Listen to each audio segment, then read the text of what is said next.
అందరికీ నమస్కారం. నేను మీ doctor Sahitya Bommidi, senior consultant obstetrician and gynaecologist.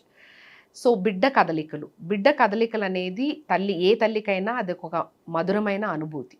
So యూజువల్‌గా బిడ్డ కదలికలను ఫస్ట్ ఫీల్ అయ్యేదాన్నే దాన్ని క్వికెనింగ్ అంటాము. సో మొదటి ప్రెగ్నెన్సీ ఉండే ఆడవాళ్ళల్లో 18వ వారం నుంచి అంటే యూజువల్‌గా 20వ వారం నుంచి 22వ వారం వరకు మనకు తెలుస్తుంది. అదే రెండో, మూడో ప్రెగ్నెన్సీలో అంటే నెక్స్ట్ ప్రెగ్నెన్సీస్‌లో 18వ వారం నుంచే తెలుస్తుంది. సో ప్రెగ్నెన్సీ కదలికలు అంటే బిడ్డ కదలికలు మొదట మీకు తెలిసిన రోజుని మీరు రాసుకొని మీ గైనకాలజిస్ట్‌తో మాట్లాడినట్టయితే వాళ్ళు దాన్ని బట్టి కూడా మీ ఎక్స్‌పెక్టెడ్ డేట్ ఆఫ్ డెలివరీ గానీ, బేబీ గ్రోత్ గానీ చెప్పటం చాలా ఈజీ అవుతుంది. సో ఈ క్వికెనింగ్ ఫెల్ట్ అయిన రోజు మాత్రం మీరు నోట్ చేసుకోవడం చాలా ఇంపార్టెంట్. అండ్ మొదటి ప్రెగ్నెన్సీ అయినట్టయితే అంటే ప్రెగ్నెన్సీ వాళ్ళకి 22వ వారంలో అంటే 20 నుంచి 22 వారాల మధ్యలో తెలుస్తుంది. రెండో ప్రెగ్నెన్సీ, మూడో ప్రెగ్నెన్సీ ఆడవాళ్ళల్లో మాత్రం 18వ రోజు నుంచే తెలిసే అవకాశం చాలా ఎక్కువగా ఉంటుంది. సో ఈ మూమెంట్ అనేది ఏంటి అంటే యూజువల్‌గా ఒక ఫ్లటర్ లాగా, ఒక క్లిక్ లాగా ఉంటుంది.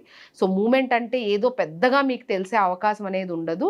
బట్ ఒక బబుల్ లాగా ఒక ఒక సంథింగ్ అంటే పొట్టలో ఏదో చిన్న కదలిక లాగా తెలుస్తుంది.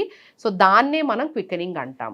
సో ఒకవేళ గనక మీరు తెలియనట్టయితే అంటే మూమెంట్స్ గనక 20, 22 వారాలకు కూడా తెలియనట్టయితే మొదటి ప్రెగ్నెన్సీలో మీరు గైనకాలజిస్ట్‌ని సంప్రదిస్తే వాళ్ళొక ఫీటల్ డాప్లర్ ద్వారా హార్ట్ బీట్ అనేది చెక్ చేస్తారు. సో దాన్ని బట్టి బిడ్డ వెల్ బీయింగ్ అనేది తెలుస్తుంది. ముఖ్యంగా 24, 26 వారాల నుంచి మాత్రం డెఫినెట్‌గా బేబీ మూమెంట్స్ అనేది తెలుస్తుంది. అండ్ మీ మూమెంట్స్ బట్టే బేబీ వెల్ బీయింగ్ అనేది గైనకాలజిస్ట్‌కి కూడా అర్థమవుతుందన్నమాట.